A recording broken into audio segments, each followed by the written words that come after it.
School ଆଇଯାଇଛି ଆଉ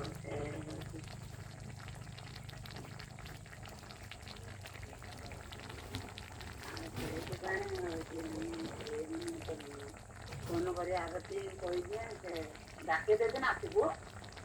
ହଉ ହଉ।